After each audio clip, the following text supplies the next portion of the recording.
Good morning guys and welcome to online GKPedia. आज है 14 जुलाई 2020। तो आज के दिन करंट अफेयर्स के कौन से सवाल बनने वाले हैं वो हम इस वीडियो में देखेंगे। तो पहला सवाल क्या है? पहला सवाल है, भारतीय रेलवे ने पहली बार किस राज्य के गुंटूर से बांग्लादेश को सूखी मिर्च का परिवहन किया है? तो इस सवाल का सही जवाब क्या होगा? ऑप्शन डी होगा आंध्र प्रदेश।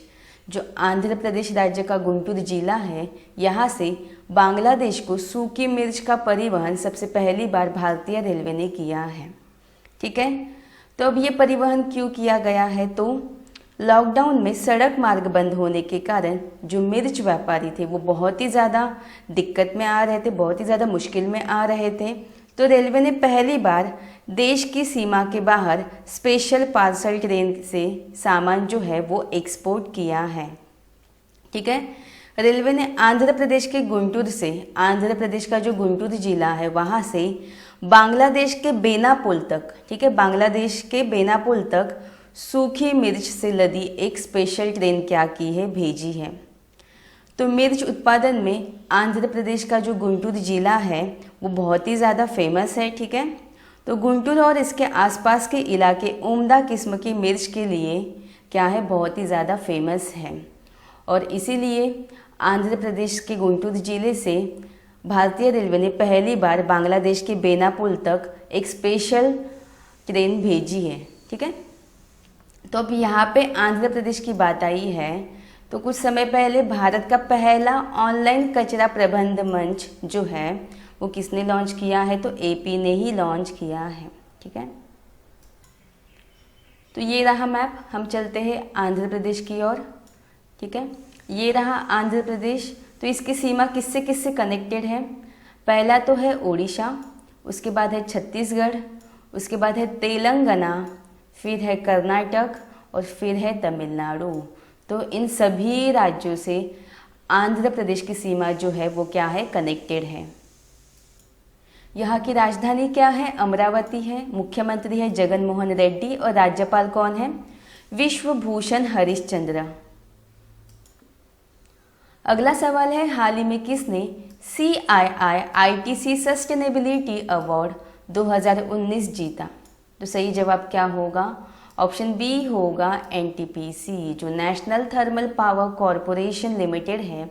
इसी ने हाल ही में CII-ITC सस्टेनेबिलिटी अवार्ड 2019 जो है वो जीता है। ठीक है, तो NTPC लिमिटेड विद्युत मंत्रालय के अंतर्गत एक केंद्रीय उपक्रम और भारत की सबसे बड़ी बिजली उत्पादन कंपनी ने प्रतिष्ठित CII-ITC सस्टेनेबिलिटी अवार्ड 2019 जो है वो जीता है। ठीक है, NTPC ने अपने पावर स्टेशन के आसपास वंचित पृष्ठभूमि से आने वाली और स्कूल जाने वाली लड़कियों को लाभ पहुंचाकर उनके समग्र विकास के लिए जो कार्य किया है, इसीलिए उन्हें ये अवार्ड दिया गया है, जिसका नाम क्या है? CII-ITC sustainability award 2019। अब NTPC की बात की जाए तो इसकी स्थापना हुई है 1975 में और इसका मुख्यालय कहाँ पे है? तो वो है नई दिल्ली में। अगला सवाल है, हाल ही में मलाला दिवस कब मनाया गया? तो इस सवाल का सही जवाब क्या होगा? 12 जुलाई होगा। ऑप्शन सी सही होगा। तो लड़कियों की शिक्षा के लिए आवाज़ उठाने के कारण तालिबान की गोलियों की शिकार बनी जो मलाला यूसुफजई है, इनका जन्मदिवस 12 जुलाई पाकिस्तान और पूरी दुनिया में मलाला दिवस के रूप में मनाया गया। ठीक है, तो ये जो मलाला यूसुफजई है, इन्होंने 12 जुलाई 2013 को संयुक्त राष्ट्र महासभा के विशेष सत्र को क्या किया था? संबोधित किया था। और इसी कारण संयुक्त राष्ट्र ने प्रत्येक वर्ष 12 जुलाई को, कब? 12 जुलाई को मलाला दिवस के रूप में मनाने की क्या की? घोषणा की। अब यहाँ पे मलाला यूसुफजई की बात आई है तो उनको कौन से अवार्ड मिले हैं, उनके बारे में थोड़े से फैक्ट हम और जान लेते हैं। पहला तो है, मलाला यूसुफजई को उनकी बहादुरी और स्वाद की प्रतिकूल परिस्थितियों में महिलाओं की शिक्षा के लिए आवाज़ उठाने हेतु world peace and prosperity foundation के वीरता पुरस्कार से 19 नवंबर 2012 को सम्मानित किया गया। ठीक है, अगला क्या है, 9 अक्टूबर 2012 को खैबर पख्तूनख्वा जो प्रांत है पाकिस्तान का, वहाँ पे तालिबान के आतंकियों ने मलाला यूसुफजई के सिर में गोली मार दी थी। ठीक है। अगला क्या है, मलाला यूसुफजई को फ्रांस के सिमोन डी वेबर पुरस्कार से 9 जनवरी 2013 में सम्मानित किया गया। और आखिरी फैक्ट क्या है, वह बीबीसी के लिए उर्दू डायरी लिखने के कारण चर्चा में भी आई थी। ठीक है। तो इतने सारे फैक्ट आपको जो है इसके बारे में याद रखने होंगे। अगला सवाल है, हाल ही में किस मंत्रालय ने असीम पोर्टल शुरू किया है? तो सही जवाब क्या होगा, कौशल विकास उद्यमिता मंत्रालय, ऑप्शन सी सही होगा। तो अब ये जो असीम पोर्टल है इसे लॉन्च क्यों किया गया है, इसका मेन उद्देश्य क्या है? तो कुशल लोगों को आजीविका के अवसर तलाश करने में मदद करना, ये इसका मेन उद्देश्य है। और इसीलिए कौशल विकास उद्यमिता मंत्रालय ने ये जो असीम पोर्टल है इसे शुरू किया है। अब यहाँ पे असीम पोर्टल की बात आई है तो पहली बात तो आपको ये असीम का फुल फॉर्म जानना होगा, क्योंकि एग्जाम में यहाँ से क्वेश्चन आने के भी चांसेस ज़्यादा है। ठीक है। तो इसका फुल फॉर्म है आत्मनिर्भर स्किल्ड एम्प्लॉयर मैपिंग। क्या है, आत्मनिर्भर स्किल्ड एम्प्लॉयर मैपिंग। तो ये इसका फुल फॉर्म है। और अभी वर्तमान में कौशल विकास उद्यमिता मंत्री कौन है? तो डॉक्टर महेंद्र नाथ। तो इतने सारे फैक्ट आपको इस क्वेश्चन के बारे में जानने होंगे। अगला सवाल है, चर्चे में रहने वाला भाषणचार द्वीप किस देश में स्थित है? तो इस सवाल का सही जवाब क्या होगा, बांग्लादेश होगा, ऑप्शन डी सही होगा। ठीक है। तो ये जो भाषणचार द्वीप है वो कहाँ पे स्थित है?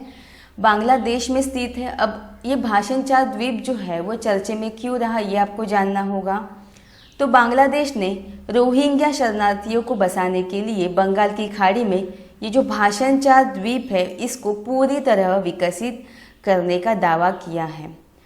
बांग्लादेश का कहना है कि इस द्वीप में 1 लाख रोहिंग्या शरणार्थियों को बसाने के लिए घर, अस्पताल, मस्जिद बनाने से लेके अलग अलग सुविधा जो है वो दी गई है। लेकिन बांग्लादेश का ये जो फैसला है वो संयुक्त राष्ट्र को मान्य नहीं है, वो इस फैसले के विरोध में है। अब संयुक्त राष्ट्र जो है वो इस फैसले के विरोध में क्यों है? हालांकि ये जो भाषणचार द्वीप है ये कैसा द्वीप है, ये तैरता हुआ द्वीप है और रोहिंग्या शरणार्थियों को यहाँ पर बसाए जाने का जो प्रस्ताव है उसके खिलाफ में संयुक्त राष्ट्र है, क्योंकि उनका मानना है कि यहाँ पे अगर समुद्री तूफान आ जाए तो ये जो द्वीप है, ये जो भाषणचार द्वीप है, ये इस द्वीप को पूरी तरह तबाह कर सकता है। ठीक है। तो इसीलिए ये जो द्वीप है वो बहुत ही ज़्यादा चर्चे में रहा है। तो आपको याद रखना होगा ये जो भाषणचार द्वीप है वो कहाँ पे स्थित है? तो बांग्लादेश में स्थित है। तो ये रहा ग्लोब, ये रही भूमध्य रेखा। हमें जाना कहाँ पे? बांग्लादेश में जाना है। ये रहा हमारा भारत और भारत से ही सटा हुआ ये है बांग्लादेश। और आपको ये पॉइंट दिखाई दे रहा है, यही क्या है? यही है भाषणचार द्वीप। दिखाई दे रहा है, यही है भाषणचार द्वीप। ठीक है। अगला सवाल है, हाल ही में दिल्ली के मुख्य निर्वाचन अधिकारी के रूप में किसे नियुक्त किया गया है? तो इस सवाल का सही जवाब क्या होगा? ऑप्शन ए होगा जी नरेंद्र कुमार। ठीक है। दिल्ली के अभी हाल ही में मुख्य निर्वाचन अधिकारी के रूप में किसे नियुक्त किया गया है? तो जी नरेंद्र कुमार जो है इनको नियुक्त किया गया है। मैं हमेशा आपको बोलती हूँ जहाँ पे भी नियुक्तियाँ आए तो वो क्वेश्चन एग्जाम के लिए वेरी वेरी इंपॉर्टेंट होता है। हम बाकी के ऑप्शंस भी देख लेते हैं। अगर भारत के निर्वाचन आयुक्त की बात की जाए तो वो कौन है? सुनील अरोड़ा है। उसके बाद 66वें ग्रैंड मास्टर कौन बने हैं? तो जी आकाश जो है वो बने हैं। अच्छा, ये जो जी आकाश है वो कौन से राज्य से, ये आप मुझे कमेंट करके बताइएगा। उसके बाद आईसीसी के एलिट पैनल में शामिल होने वाले तीसरे भारतीय कौन बने हैं? तो नितिन मेनन बने हैं। ये कौन है? अंपायर है, भारतीय अंपायर है। ठीक है। अब यहाँ पे दिल्ली की बात आई है तो दुनिया का सबसे बड़ा कोविड केयर सेंटर दिल्ली में ही बसा हुआ है। दिल्ली ने दिल्ली कोरोना ऐप लॉन्च किया है। उसके बाद कोरोना वायरस के इलाज के लिए रेलवे का पहला आइसोलेशन कोच भी कहाँ पे स्थापित किया गया, तो दिल्ली में स्थापित किया गया है। उसके बाद प्लाज्मा बैंक शुरू करने वाला देश का पहला केंद्र शासित प्रदेश कौन बना है, तो दिल्ली ही बना है। ठीक है, तो मैप में हम देखते हैं दिल्ली की पोजीशन है कहाँ पे एग्जैक्टली। ठीक है, तो ये रहा दिल्ली। दिल्ली जो है वो 2 राज्यों से कनेक्टेड है। कौन से, तो पहला है हरियाणा और दूसरा कौन सा है, यूपी। तो इन दोनों राज्यों के बीच में कौन सा है, ये दिल्ली है। तो यहाँ के मुख्यमंत्री कौन है, यहाँ के मुख्यमंत्री है अरविंद केजरीवाल है, उपराज्यपाल है अनिल बैजल और यहाँ के मुख्य न्यायाधीश कौन है, तो DN पटेल। अगला सवाल है हाल ही में कौन दोबारा सिंगापुर के प्रधानमंत्री बन गए हैं, तो इस सवाल का सही जवाब क्या होगा, ली सिन लुंग। ठीक है, ऑप्शन ए सही होगा। तो हाल ही में जो सिंगापुर देश है इसके नए प्रधानमंत्री बने हैं ली सिन लुंग। ठीक है, इनके बारे में थोड़े से फैक्ट हम जान लेते हैं। जो ली सिन लुंग है यह 2004 से, कब से, 2004 से सिंगापुर के प्रधानमंत्री बने हैं। ठीक है, इनकी पार्टी का नाम है पीपुल्स एक्शन पार्टी। साथ ही साथ ये जो ली सिन लुंग है इनके पिता जो थे वो सिंगापुर के पहले प्रधानमंत्री थे। ठीक है, उन्होंने 31 साल तक देश की सत्ता क्या की, संभाली है। ठीक है, तो ये रहा ग्लोब, ये रही भूमध्य रेखा। हमें जाना कहाँ पे, सिंगापुर। पहली बात तो भारत कहाँ पे, ये रहा हमारा भारत और सिंगापुर यहाँ पे है। ठीक है, तो थोड़ा सा जूम करके बताती हूँ। ये रहा इंडोनेशिया, ये रहा मलेशिया और मलेशिया के नीचे ही सिंगापुर है। ठीक है, ये रहा सिंगापुर। तो आप मुझे कमेंट करके बताइएगा सिंगापुर की राजधानी क्या है। ठीक है,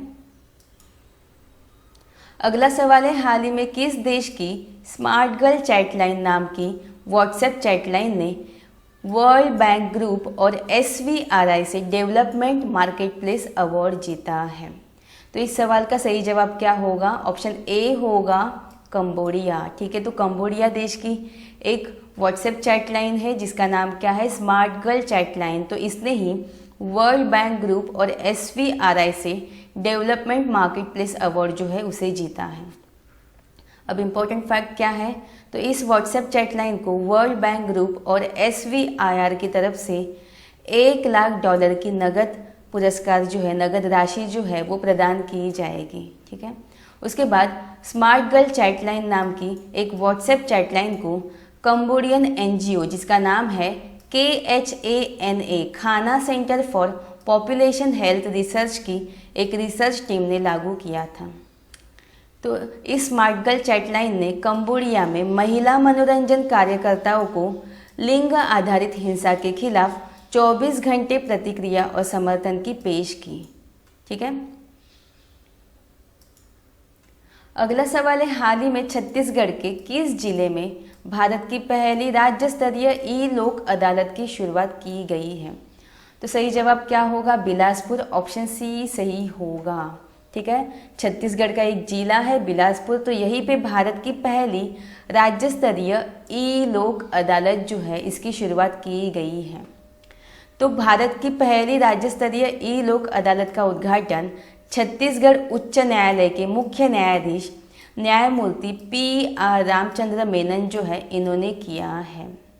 तो आपको याद रखना होगा ये जो ई लोक अदालत है इसकी शुरुआत भारत के कौन से राज्य में की गई पहली बार, तो छत्तीसगढ़। और इन डेप्थ में पूछा जाएगा कि छत्तीसगढ़ के कौन से जिले में, तो बिलासपुर। ठीक है, अब यहाँ से छत्तीसगढ़ से कौन से क्वेश्चन जो है वो रेज होते हैं। पहली बात तो यही होगा कि ई लोक अदालत कौन से राज्य में शुरू की गई, तो छत्तीसगढ़। उसके बाद जो छत्तीसगढ़ है उसका मुख्य न्यायालय है कहाँ पे, तो वो है बिलासपुर में। उसके बाद जो मुख्य न्यायालय उच्च न्यायालय है इसके न्यायाधीश कौन है, तो PR रामचंद्र मेनन। ठीक है, उसके बाद छत्तीसगढ़ ने एक योजना शुरू की थी, कौन सी, तो गोधन न्याय योजना जो है वो हाल ही में ही छत्तीसगढ़ राज्य ने शुरू की थी। तो ये रहा मैप में छत्तीसगढ़। ठीक है, छत्तीसगढ़ की जो सीमा है वो कौन से राज्य से कनेक्टेड है, हम उत्तर प्रदेश से स्टार्ट करते हैं। उत्तर प्रदेश, उसके बाद है झारखंड, उसके बाद है उड़ीसा, फिर है आंध्र प्रदेश, उसके बाद है तेलंगाना, महाराष्ट्र और मध्य प्रदेश। ठीक है, आपको याद रखना होगा ये जो आंध्र प्रदेश का हिस्सा जो है वो छत्तीसगढ़ से कनेक्टेड है, क्योंकि बहुत थोड़ा सा ही हिस्सा कनेक्टेड है। तो बहुत बार बच्चे यहाँ पे गलती कर देते हैं, तो आपको याद रखना होगा आंध्र प्रदेश जो है वो भी छत्तीसगढ़ से क्या है, कनेक्टेड है। ठीक है, छत्तीसगढ़ की राजधानी क्या है? छत्तीसगढ़ की राजधानी है रायपुर। छत्तीसगढ़ का गठन कब हुआ है? तो 1 नवंबर 2000 में हुआ है। यहाँ की जिलों की संख्या है 28। राजधानी तो अभी हमने देखा रायपुर है। मुख्यमंत्री है भूपेश बघेल।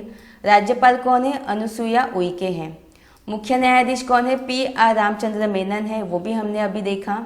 निर्वाचित सीटों की बात की जाए तो लोकसभा सीटें हैं 11, राज्यसभा सीटें हैं 5 और विधानसभा सीटें हैं 90। राजकीय चिन्ह कौन से? राजकीय पशु है जंगली भैंसा, पक्षी है मैना और राजकीय वृक्ष कौन सा है? साल है।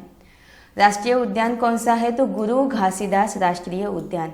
ये वेरी इम्पॉर्टेंट है, क्योंकि ये भी बहुत ज़्यादा चर्चे में था कुछ दिन पहले। ठीक है, हमारा आज का आखिरी सवाल क्या है? तो आखिरी सवाल है, हाल ही में किस भारतीय ने 30 सेकंड में एक पैर से 101 छलांग लगाकर गिनीज बुक में नाम दर्ज कराया है? तो इस सवाल का सही जवाब क्या होगा?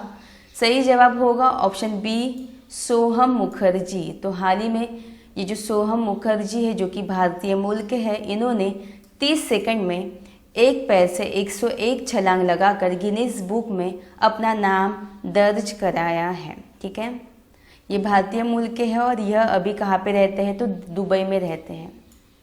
ठीक है, तो ये था हमारा आज का सेशन। तो कल के रिवीजन क्वेश्चन क्या थे वो हम देख लेते हैं। तो पहला सवाल था, किस देश के पहले chief of defence staff CDS के पद पर नियुक्त किया गया है? तो बिपिन रावत। अगला है, नासा के एक भाग द्वारा वित्त पोषित खगोलविदों की एक अंतर्राष्ट्रीय टीम ने सबसे दूर की किस आकाशगंगा समूह की पहचान की है? तो उसका नाम है EGS 77। अगला है, अमेरिकी भाषा विशेषज्ञों ने किस तटस्थ शब्द को वर्ड ऑफ डिकेड चुना है? तो सही जवाब होगा डी। अगला है, 63वीं राष्ट्रीय शूटिंग चैंपियनशिप कहाँ आयोजित की गई? तो सही जवाब होगा भोपाल, जो कि MP की राजधानी है। और आखिरी सवाल क्या था? उस राज्य का नाम बताइए जो प्रत्येक वर्ष 6 जनवरी को पत्रकार दिवस के रूप में मनाता है। तो सही जवाब होगा महाराष्ट्र। अच्छा, कल का आपका होमवर्क सवाल क्या था? कल का होमवर्क सवाल था, तरना पुल का उद्घाटन हाल ही में किया गया, तो वो कहाँ पे है? तो जम्मू कश्मीर में है।